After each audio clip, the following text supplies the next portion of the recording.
اب ایک دوسری بات، وہ آج کل کا بڑا مسئلہ ہے، اس پر بھی چند باتیں عرض کر دیتے ہیں۔ اخبار میں،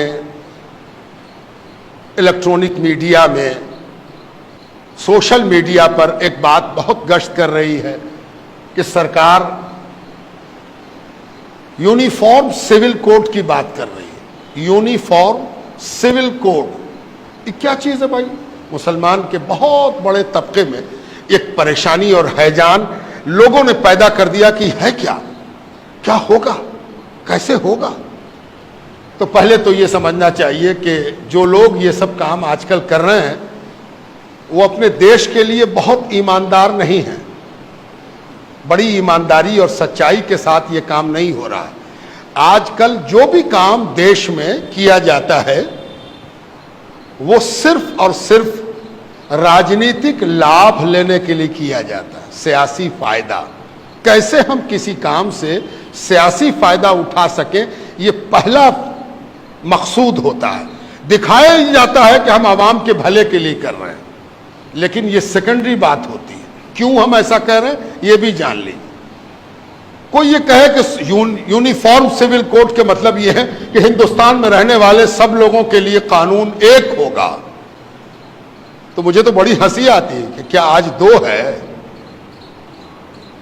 ہم مقدمہ کریں گے تو میرا کوٹ الگ ہے، کوئی غیر مسلم ہم پر مقدمہ کرے گا تو اس کا کوٹ الگ ہے، مسلمان کے لیے قانون الگ ہے، ہندو کے لیے قانون الگ ہے، عیسائی کے لیے قانون الگ ہے۔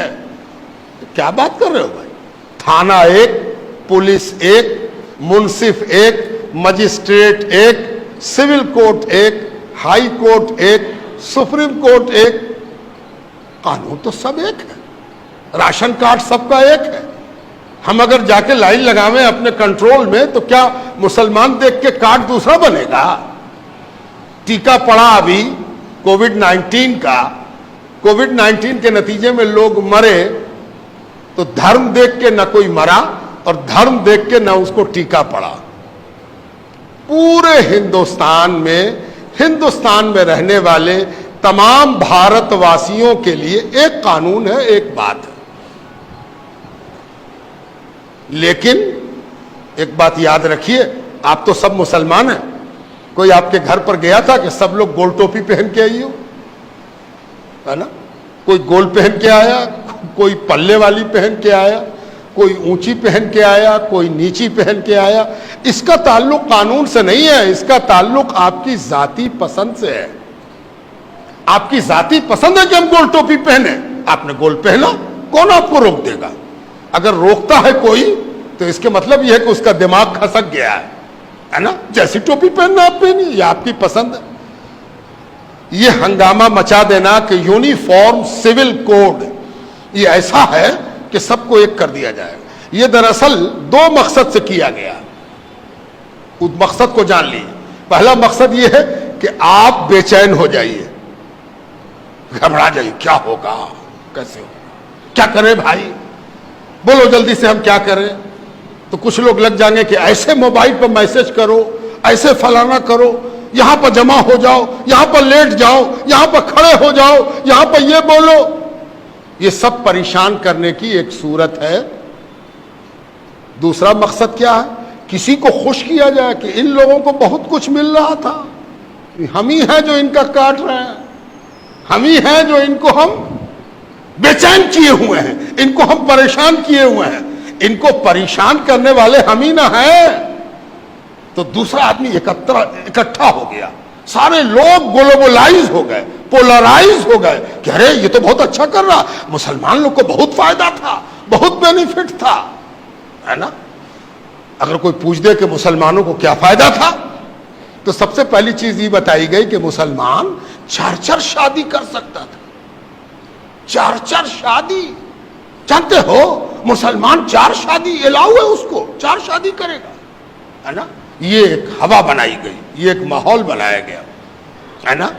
اور اس ماحول میں کبھی بھی سچائی سے واسطہ نہیں پڑا کہ یہاں پر ہزاروں مسلمان جمع ہیں، ذرا پوچھ تو دیجئے کہ کتنے آدمی نے 4 شادی کیا ہے، کتنے نے 2 شادی کیا ہے۔ یہ جو پروپیگنڈا ہے، یہ جو کہا جائے کہ نیگیٹو ایٹیچیوڈ ہے مسلمانوں کے بارے میں، یہ فضول باتیں، یہ محمل باتیں، ان سب چیزوں کو اس طرح سے بڑھایا جا رہا، اور دونوں بڑھا رہے ہیں۔ قانون لانے والا کہہ رہا ہے کہ ہم 4 شادی تو کرے نہیں دیں گے، اور ادھر سے بھی ایک گروپ کھڑا ہوگا کہ نہیں کہے کرے دو گے ہم کو، یہ تو میرا حق ہے، ہم کر کے رہیں گے۔ آپ بڑے بیدار مغز، سمجھدار، جانکار لوگ ہیں، ہم آپ کو بڑی سنجیدگی کے ساتھ یہ باتیں سمجھا رہے ہیں۔ یہ ایک بات یاد رکھیے اور بات ختم، وقت نہیں ہے، وقت زیادہ ہوا چاہتا ہے، گرمی بھی شدید ہے، اللہ تعالیٰ مہربانی فرمائے۔ ایک چیز ہمیشہ یاد رکھیے کہ جب بھی کسی چیز پر آپ ریئیکٹ کرتے ہیں، رد عمل آپ کا آتا ہے، کسی عمل کے نتیجے میں آپ رد عمل کرتے ہیں، کسی ایکشن کے نتیجے میں آپ اپنا ایکشن دکھاتے ہیں، ہے نا؟ تو ہمیشہ اس بات کا خیال رکھیے کہ اس کے پروگرام کا حصہ مت بنیے، جو وہ چاہتا ہے وہ مقام مت کیجیے۔ اس نے کچھ سوچ کے ایکشن لیا ہے، اس نے کچھ سوچ کے ہی فتنہ چھوڑا ہے، اس نے کچھ سوچ کے فلیتا لگایا ہے۔ کہیں ایسا نہ ہو کہ وہ جو سوچ کے کام کیا ہے اسی کام میں ہم لگ جائیں اور وہ ہنس کے کہے ہم تو جانتے تھے کہ یہ ہوگا، ہے نا؟ ہم تو جانتے تھے کہ یہ ہوگا، سارا مسلمان پریشان ہے نا؟ لا کمیشن، کانسٹیٹیوشن، ہندوستان کا آئین کیا کہتا ہے؟ ہندوستان کے آئین کا ایک آرٹیکل ہے 44 آرٹیکل، وقت نہیں ورنہ میں تو تفصیل میں جا کے آپ کو سناتا اور سمجھاتا بات کو۔ 44 آرٹیکل میں ہمارے آئین میں، ہمارا سمویدھان، اس میں ایک بات کہی گئی ہے کہ اس ملک کے رہنے والوں کے لیے ایک جیسا قانون ہوگا، ایک جیسا قانون ہونا چاہیے۔ بڑی اچھی بات ہے، اس سے کون انکار کرتا ہے؟ مسئلہ بات سے پیدا نہیں ہوتا، بات کے انٹرپریٹیشن سے پیدا ہوتا ہے۔ کیسے ہم اس بات کو لیتے ہیں اور اس بات سے کیا سمجھتے ہیں، اس سے مسئلہ پیدا ہوتا ہے۔ اگر کوئی کہے کہ اس پورے ملک میں ایک طرح کا قانون ہو، کون سی بری بات ہے بھائی؟